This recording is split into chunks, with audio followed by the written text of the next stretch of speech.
मैं doctor Sanjeev Kumar, assistant professor history, राजकीय कन्या महाविद्यालय झुंझुनू।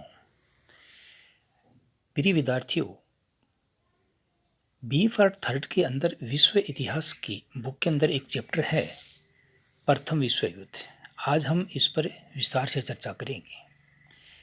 बिस्मार्क ने एक बार कहा था कि मैं विश्व युद्ध को अपनी आंखों से नहीं देख सकूंगा, लेकिन आप देखेंगे और यह निकट पूर्व से आरंभ होगा।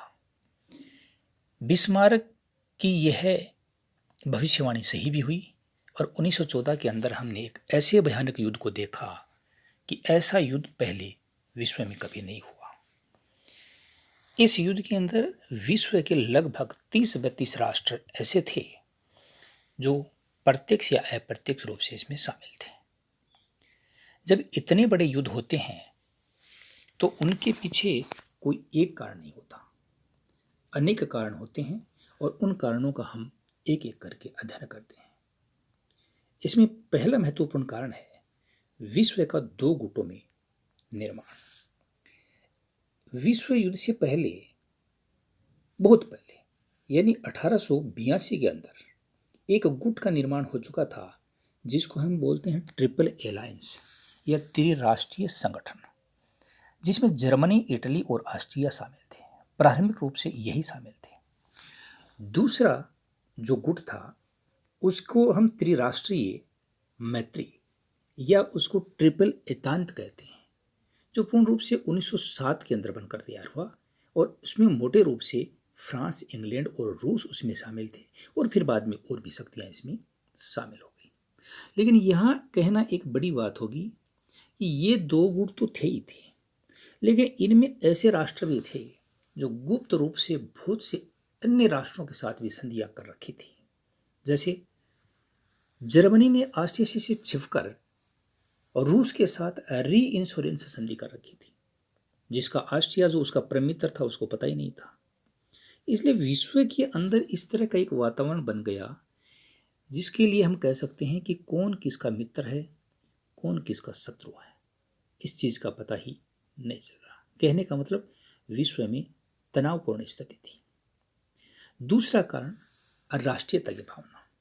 इस राष्ट्रीयता की भावना ने उग्र राष्ट्रवाद की भावना को जन्म दिया। यह हम ये कहेंगे, जैसे मैं आपको एक उदाहरण दूंगा कि फ्रांस का एक बहुत बड़ा राजनीतिज्ञ था पोएंकर। उसने अल्सास और लोरेन के बारे में कहा था, क्योंकि जर्मनी के पास थे, कि यदि हमारी पीढ़ी अपने छीने हुए प्रांतों को फिर वापस ले पाने की आशा में ही न जी रही हो तो मुझे तो उसके जीवित रहने के लिए कोई अन्य कारण दिखाई नहीं पड़ता। कहने का मतलब फ्रांस के लिए अल्सास व लोरेन जीवन और मरण का संबंध रखता है। इसी तरह से ऑस्ट्रिया, हंगरी, जर्मनी आदि भी अनेक प्रदेशों पर अधिकार करना चाहते थे और वो चाहते थे कि हमारे देश से संबंधित जातियां अगर कहीं भी किसी बाहरी राष्ट्र के अंदर हैं तो उसे हमें अपने राष्ट्र के अंदर मिलाने का अधिकार है। और वो जातियां जो दूसरे प्रांतों के अंदर रह रही थी या दूसरे स्टेट्स के अंदर रह रही थी, उनके अंदर इस तरह की उग्र भावनाएं ये भड़का भी रही थी, और जिनका सीधा कारण ये था कि ये भावनाएं अगर उनमें भड़केंगी तो उन देश के अंदर अव्यवस्था होगी और फिर बाद में उन जातियों को अपने समर्थन में लेकर के आसानी से प्रादेशिक विस्तार किया जा सकता है। इसका तीसरा एक कारण है सैन्यवाद व शस्त्रीकरण की ओर, जो बड़ा कारण है। इस समय जर्मनी है, रूस है, फ्रांस है, इंग्लैंड है आदि ऐसे राष्ट्र थे जो अपनी सैनिक शक्ति पर बहुत ज्यादा महत्व दे रहे थे। जर्मनी के पास 8.5 लाख सैनिक थे, रूस के पास 15 लाख सैनिक थे। इंग्लैंड की नौसेना विश्व की श्रेष्ठ नौसेनाओं में मानी जाती थी। इसी तरह इटली भी अपनी सैन्य शक्ति का विस्तार कर रहा था, अमेरिका भी कर रहा था, जापान के अंदर भी।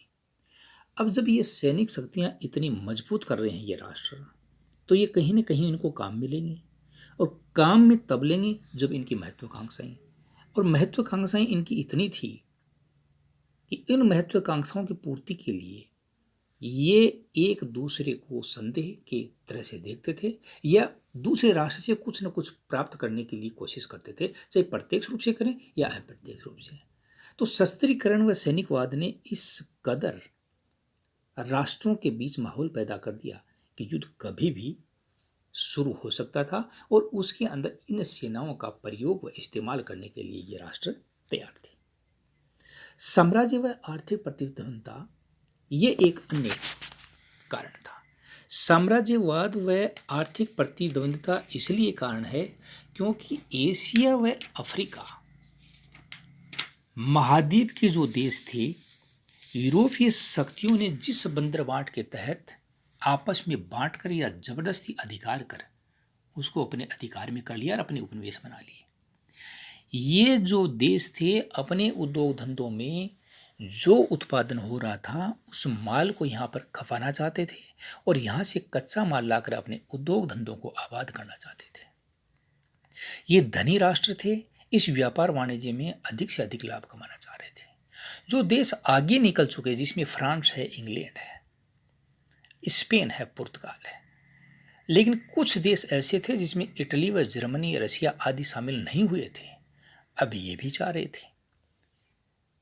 तो स्थिति ये हुई कि उन राज्यों पर अधिकार करने के लिए या एशिया अफ्रीका महाद्वीप के छोटे या बड़े राष्ट्रों पर अपना अधिकार जमाने के लिए इन राष्ट्रों के बीच में होड़ लग गई और जब आपस में इनके हित टकराने लगे तो ये राष्ट्र आपस में लड़ने लगे। जब दो राष्ट्रों के मध्य यूरोप में संघर्ष होता था तो इसका एक उदाहरण हमें यह भी मिलता है कि उन उपनिवेशों के अंदर जहां इन्होंने अपनी कंपनियां बना करके व्यापार कर रहे थे वहां पर भी युद्ध प्रारंभ हो जाता था। तो साम्राज्यवाद व आर्थिक प्रतिद्वंद्विता ने भी युद्ध को महत्व दिया। तीसरी बात है अंतर्राष्ट्रीय अराजकता। 20वीं शताब्दी के प्रथम दशक में यूरोप में अशांति व अराजकता की स्थिति उत्पन्न हो चुकी थी और 1900 के बाद में ऐसी घटनाएं हुई जैसे रूस और जापान का युद्ध, यानी रूस और जापान को आपस में शत्रु बना दिया। जर्मन सम्राट विलियम कैसर और उसका चांसलर बुलो मोरको ने फ्रांस के बढ़ते प्रभाव को कभी सहन नहीं किया, तो जर्मनी ने इंग्लैंड की बढ़ती नौसेना को कभी सहन नहीं किया और ये राष्ट्र इनको आपस में जो गुट बने हुए थे एक दूसरे को सहयोग करके अपने विरोधी गुट के राष्ट्रों का नुकसान करना चाहते थे, उनसे अधिक से अधिक लाभ प्राप्त करने की कोशिश करते थे। तो जो भय का वातावरण था, इस भय के वातावरण में 1912-13 के अंदर एक और समस्या खड़ी हुई जिसको कहते हैं बाल्कन युद्ध। इसने अंतर्राष्ट्रीय वातावरण को अत्यधिक तनावपूर्ण बना दिया और उसके तो तुरंत बाद में विश्व युद्ध प्रारंभ हो ही गया था। जर्मनी का सम्राट विलियम केसर का चरित्र भी युद्ध के लिए बहुत हद तक उत्तरदायी है। वह कहा करता था कि परमेश्वर ने हमें संसार को सभ्य बनाने का कार्य सुपुर्द किया है, यानी हम उपनिवेश भी हमारे ज़्यादा से ज़्यादा होने चाहिए, हम साम्राज्यवाद के अंदर भाग लेना चाहिए हमें, और हम तो क्या है कि पवित्र जाति के लोग हैं जो बाद में किसी समय हिटलर ने कहा था, इसलिए हमें तो संपूर्ण विश्व पर राज्य करने का अधिकार है। इंग्लैंड ने उनके सम्मुख मित्रता का प्रस्ताव भी रखा था क्योंकि बड़ा महत्वाकांक्षी था केसर, इसलिए उसने अहंकारवश उसके प्रस्ताव को ठुकरा दिया।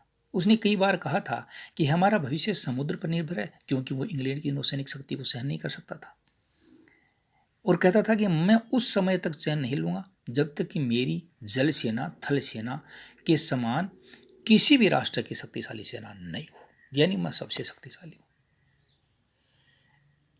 सामाजिक असंतुलन की एक समस्या और विश्व के सामने थी।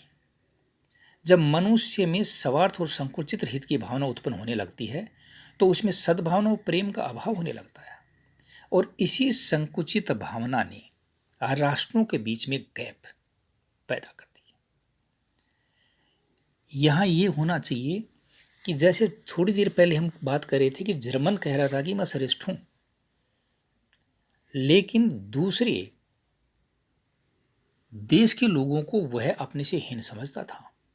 इसको हम ये भी कह रहे हैं कि ये एक तरह से उग्र राष्ट्रवाद की भावना है, तो कोई अतिशयोक्ति नहीं होगी। विभिन्न राष्ट्रों के लोग अपनी अपनी संस्कृति को सर्वोत्कृष्ट समझते थे और दलित राष्ट्रों को उन्नत बनाना अपना धार्मिक कर्तव्य मानते थे। इस कर्तव्य की दुहाई के बहाने अन्य जातियों पर अपना प्रभाव स्थापित करने का प्रयास करते थे। ये एक नई समस्या ही थी सामने कि किसी भी राष्ट्र का शोषण तो किया जा रहा है, लेकिन वो क्या कहते थे कि वो कहते थे कि हम तो आपको सभ्य बनाने के लिए काम कर रहे हैं, और हर राष्ट्र ये करने लगे। समाचार पत्रों व समाज प्रचार के जो साधन थे, उन्होंने इस विश्व युद्ध को और ज्यादा नुकसान पहुंचाया। आपको 1914 जून की एक बात बताऊंगा मैं कि सेंट पीटर्सबर्ग में प्रकाशित होने वाले बोर्स गजट में स्पष्ट लिखा गया, क्योंकि माहौल तो एकदम तनावपूर्ण था ही कि रूस तैयार है, फ्रांस को भी तैयार रहना चाहिए। इस समाचार को पढ़कर जर्मन सम्राट बहुत क्रोधित हुआ, क्योंकि जर्मनी के दोनों तरफ थे ये राष्ट्र, एक तरफ फ्रांस था और एक तरफ, इसलिए उन्होंने कहा तो इसका मतलब सीधा सीधा जर्मनी पर पड़ा, क्योंकि जर्मनी भी विस्तारवादी राष्ट्र था। इसी तरह से जो रोज इन समाचार पत्रों के अंदर जो छपने वाली घटनाएं थी, और कुछ ऐसे समाचार पत्र थे जो केवल अपने ही राष्ट्र के भक्ति और गुणगान का काम करते थे। वो ये नहीं देखते थे कि इससे अंतर्राष्ट्रीय माहौल बिगड़ेगा या ये जो भी गलत चीजें छप रही हैं उससे विश्व युद्ध आरंभ हो सकता है।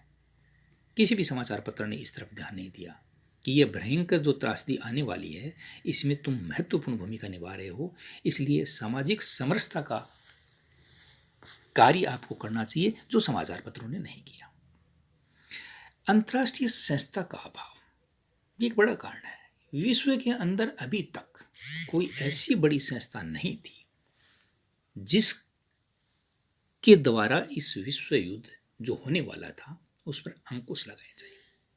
हाँ, बड़े राष्ट्र थे, जैसे इंग्लैंड जैसे राष्ट्र ये थे, क्योंकि इनका व्यापार बहुत विस्तृत था, साम्राज्यवादी देशों में भी था, विकसित देशों में भी था, स्वतंत्र राष्ट्रों में भी था, लेकिन ये चाहता था कि भाई मेरा युद्ध से व्यापार वाणिज्य ठप हो जाएगा, आर्थिक नुकसान होगा, लेकिन इनके भी स्वार्थ थे, इसलिए इसने भी अपने स्वार्थों को तिलांजलि नहीं दी और प्रयास जरूर किए इन बड़े राष्ट्रों ने, लेकिन फिर भी इनके प्रयास सार्थक साबित नहीं हुए। अमेरिका जैसे राष्ट्र ने भी, जो युद्ध में सबसे बाद में शामिल हुआ था, उसने भी प्रयास किया, लेकिन उसने भी एक अपना लाभ देखा, और वो लाभ ये था कि विश्व युद्ध होगा तो उसका व्यापार वाणिज्य, चाहे वो विजित होने वाले राष्ट्र हो चाहे पराजित होने वाले राष्ट्र हो, दोनों में चलेगा, दोनों ही उसके पास कुछ न कुछ मांगने आएंगे। इस तरह एक ऐसी महत्वपूर्ण भूमिका तैयार हो चुकी थी कि युद्ध किसी भी समय हो सकता था, उसको एक चिंगारी की जरूरत थी, और उसका तत्कालिक कारण जल्दी ही सामने आ गया। हुआ क्या कि 28 जून 1914 को बोस्निया के शहर सेरोजोवा में ऑस्ट्रिया के राजकुमार फर्डिनेंड व उसकी पत्नी सोफी गए हुए थे। इस यात्रा में इसी दिन उसकी गोली मार करके हत्या कर दी, और हत्या करने वाला व्यक्ति ये माना जाता है कि सर्बिया के असामाजिक तत्वों में से एक हो सकता है। उस षड्यंत्रकारी का नाम था गेवरिलो प्रिंसिप। 2 गोलियां चलाई, एक राजकुमार की और उसकी पत्नी, दोनों की ये गोलियां लगी, और इससे दोनों की मृत्यु हो गई। और पूरे यूरोप के अंदर इस तरह का वातावरण पैदा हो गया कि ऑस्ट्रिया अब अपने राजकुमार व उसकी पत्नी की हत्या का बदला लेना चाहता था, और इसके लिए पूरा पूरा उसने सर्बिया को दोषी ठहराया। सर्बिया को उसने 23 जुलाई को एक भयंकर अल्टीमेटम दिया। शर्तें इतनी कठोर थी कि एक स्वाभिमानी राष्ट्र के लिए स्वीकार करना बहुत मुश्किल था। सर्बिया ने अधिकांश बातें मान भी ली, लेकिन जहां संप्रभुता की बात थी उससे संबंधित कुछ शर्तों को उसने स्वीकार नहीं किया। लेकिन ऑस्ट्रिया तो युद्ध पर उतारू था, और जर्मनी उसका पूरा पूरा पक्ष ले रहा था। जर्मनी ने उसको पूरा ये आश्वासन दे रखा था कि ऑस्ट्रिया अगर कोई भी फैसला लेता है तो उसका जर्मनी सपोर्ट करेगा, और इसलिए 28 जुलाई 1914 को ऑस्ट्रिया ने सर्बिया के खिलाफ युद्ध प्रारंभ कर दिया, और इसी के साथ विश्वव्यापी युद्ध की शुरुआत मानी जाती है। 28 जुलाई को जब ये युद्ध हुआ तो रूस के अंदर बेचैनी पैदा हो गई, और रूस ने भी अपनी सीमाओं पर अपनी सेना की लामबंदी शुरू कर दी। जिससे जर्मनी भयभीत हो गया। जर्मनी ने रूस को चेतावनी दी और कहा कि सेनाएं हटाइए, लेकिन रूस भी हटाने को तैयार नहीं था। अतः 31 जुलाई 1914 को 12 घंटे की चेतावनी जर्मनी के द्वारा रूस को दी गई, लेकिन उसके बाद यानी 1 अगस्त 1914 को जर्मनी ने रूस के खिलाफ युद्ध की घोषणा कर दी। अब दो बड़े राष्ट्र और इसके अंदर उलझ गए। सर्बिया युद्ध के अंदर पहले थाई, ऑस्ट्रिया युद्ध के अंदर थाई, जर्मनी इसके अंदर शामिल हो गया। इटली अभी युद्ध में शामिल नहीं हुआ। उसने कहा कि मैं युद्ध में शामिल नहीं होऊंगा क्योंकि मैं तटस्थ रहूंगा और किसी का भी पक्ष नहीं लूंगा। इटली का सिर्फ उद्देश्य यह था कि वो अभी समय की नजाकत को देख रहा था कि उसे क्या निर्णय लेना चाहिए। 3 अगस्त को जर्मनी ने फ्रांस के विरुद्ध युद्ध की घोषणा कर दी, क्योंकि जर्मनी तो अब आगे से आगे बढ़ रहा था, बड़ा महत्वाकांक्षी राष्ट्र था, वो तो सभी को एक साथ जीतना चाहता था। 4 अगस्त 1914 को ब्रिटेन ने देखा कि जर्मनी लगातार आगे बढ़ रहा है, तो उसने जर्मनी के खिलाफ युद्ध की घोषणा कर दी और इंग्लैंड के शामिल होते ही यह युद्ध विश्वव्यापी युद्ध हो गया। इसके बाद में एक बड़ी समस्या और आई कि टर्की ने रूस के खिलाफ युद्ध आरंभ कर दिया। टर्की और रूस के संबंध काफी समय से अच्छे नहीं चल रहे थे, इसलिए मित्र राष्ट्रों को इससे बड़ी बेचैनी महसूस हुई। यानी त्रिराष्ट्रीय मैत्री संगठन फ्रांस, इंग्लैंड आदि को इससे बड़ी तकलीफ हुई, क्योंकि बहुत से मार्ग ऐसे थे जो टर्की के पास से गुजरते थे, वहां उनको रोक सकता था। इसलिए अब विश्व के लगभग छोटे बड़े राष्ट्र हैं, वो युद्ध के अंदर कहीं न कहीं शामिल हो रहे थे। 26 अप्रैल 1915 को इटली ने मित्र राष्ट्रों के साथ एक गुप्त संधि की, जिसको बोलते हैं लंदन की गुप्त संधि। इटली को मित्र राष्ट्रों ने अनेक प्रदेशों का लालच दिया और इटली उसके झांसे में आकर के जर्मनी का दोस्त होते हुए भी जर्मनी के खिलाफ युद्ध में प्रवेश किया। जर्मनी ने इसी दौरान एक गलती और की। जर्मनी अमेरिका का एक यात्री जहाज था लुसिटानिया, उसको समुद्र में डुबो दिया, जिसमें 1200 यात्री थे। क्योंकि जर्मनी पिछले लंबे समय से यह कार्य कर रहा था, कभी वो फ्रांस के डुबो रहा था, कभी अमेरिका के डुबा रहा था, कभी इंग्लैंड के जहाज़ों को डुबा रहा था। और इसके साथ ही ये हुआ कि अमेरिका के अंदर इस तरह का जन सैलाब उबड़ पड़ा कि वो जर्मनी के खिलाफ जहर उगली, यानी अमेरिकी की सरकार पर अमेरिकी जनता का प्रेशर हो गया। 6 अप्रैल 1917 को अमेरिका ने जर्मनी के खिलाफ युद्ध की घोषणा कर दी। यहाँ ये आपको बताना उचित होगा कि जापान एशिया के अंदर एक ऐसा राष्ट्र था जिसने मित्र राष्ट्रों की तरफ से युद्ध में भाग लिया था, क्योंकि इंग्लैंड का मित्र था जापान, इसलिए ये 1914 के अंदर ही शामिल हो गया था। लेकिन इसके जो हित थे वो केवल और केवल एशिया तक ही सीमित थे। और चीन के शांतुंग प्रांत आदि पर वो अधिकार करना चाहता था, मंचूरिया पर अपनी संप्रभुता स्थापित करना चाह रहा था, ये उनके काम थे। लेकिन जापान भी इस विश्व युद्ध के अंदर अलग नहीं था, बल्कि वो भी इसमें था।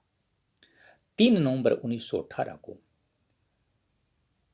सबसे पहले ऑस्ट्रिया ने इन राष्ट्रों के सामने आत्मसमर्पण किया।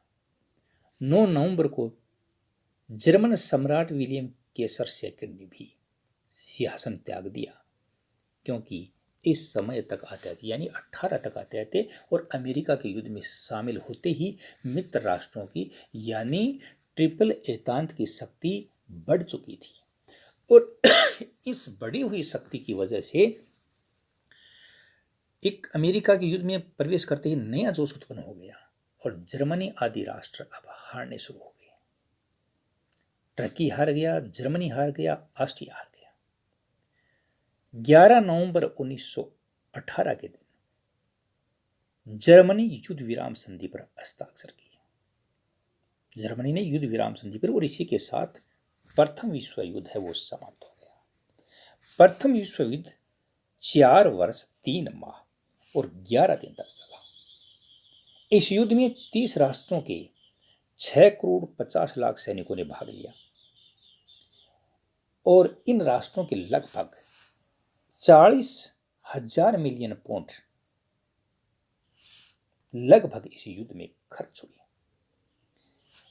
इस भयानक युद्ध की त्रासदी को लंबे समय तक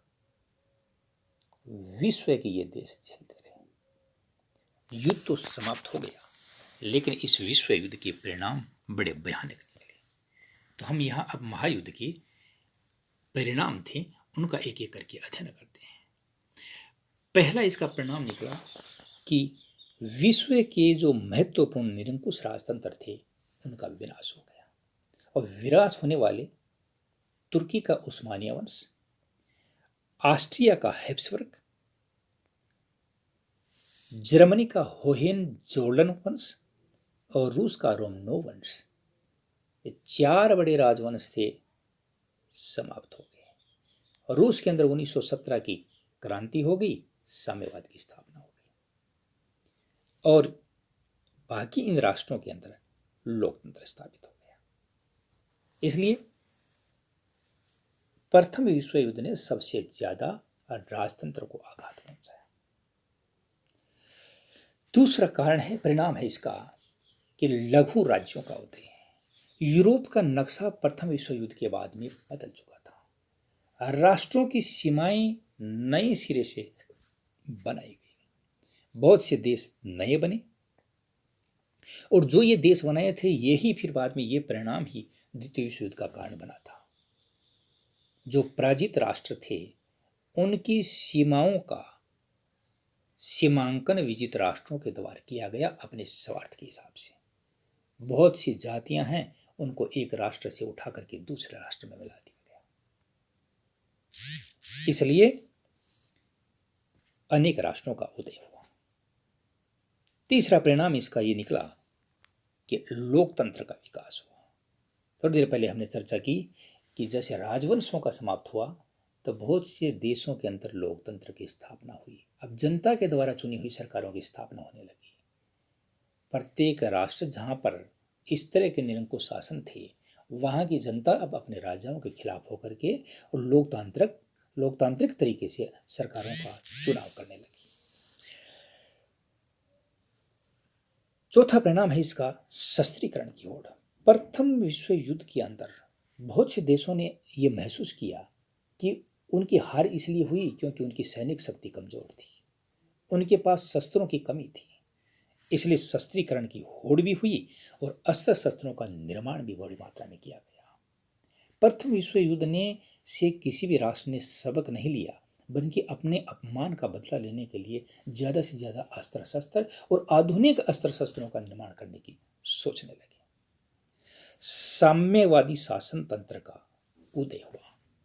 1917 के अंदर रूस के अंदर जो क्रांति सफल हुई और साम्यवादी सरकार की जो स्थापना हुई, विश्व के मजदूरों एक हो जाओ, या कार्ल मार्क्स का दास कैपिटल, सोशल कॉन्ट्रैक्ट, ये इस तरह की जो विचारधाराएं जो सामने आई थी, उसने साम्यवाद को बढ़ावा दिया और उन्हीं के बेस पर रूस के अंदर साम्यवाद की स्थापना हुई थी।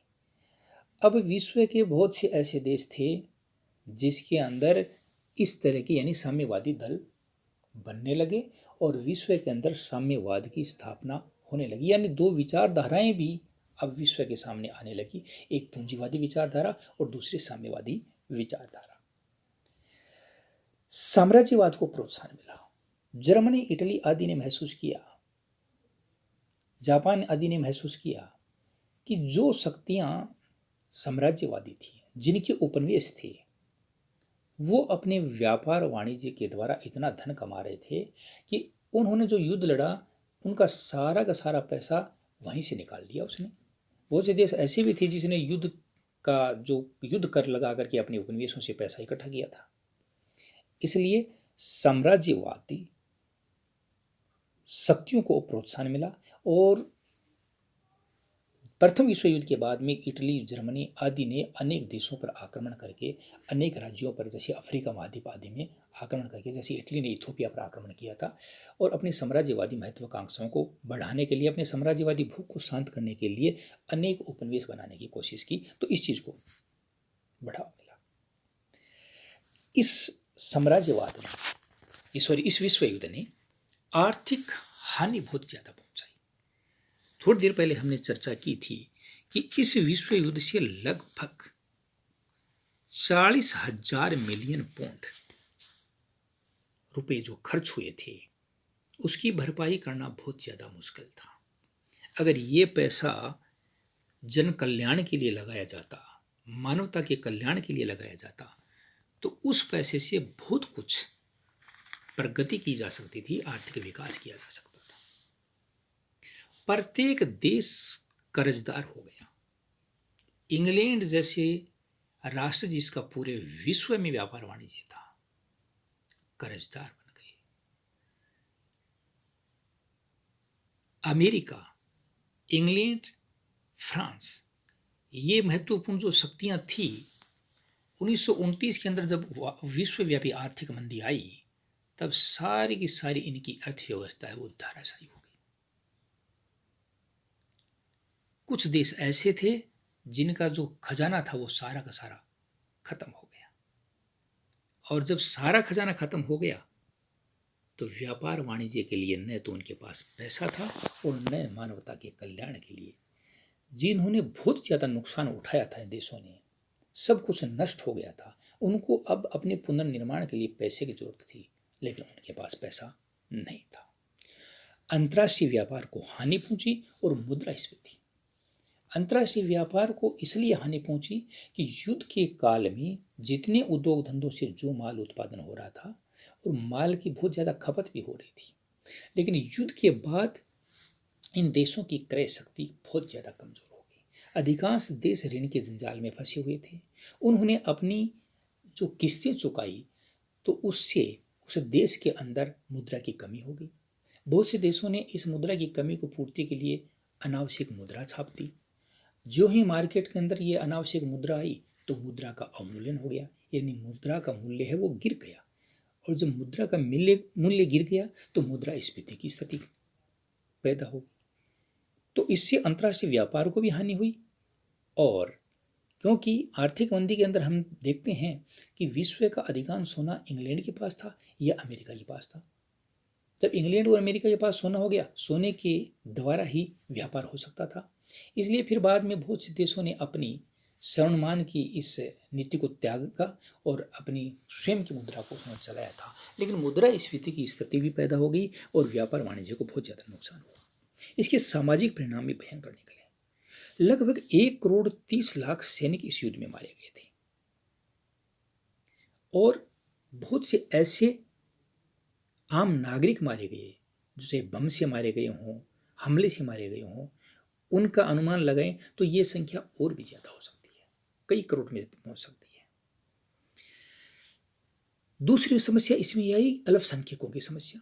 ये भी एक सामाजिक परिणाम का हिस्सा है, क्योंकि अल्पसंख्यकों की समस्या यह है कि जब यूरोप का पुनर्निर्माण हुआ, राष्ट्रों का निर्माण हुआ, अनेक लघु राष्ट्र बने, तो उनके अंदर बहुत सी ऐसी जातियां थी जो अपने मातृ देश के साथ रहना चाहती थी, लेकिन उन हिस्सों को तोड़ करके दूसरे राष्ट्र के साथ मिला दिया।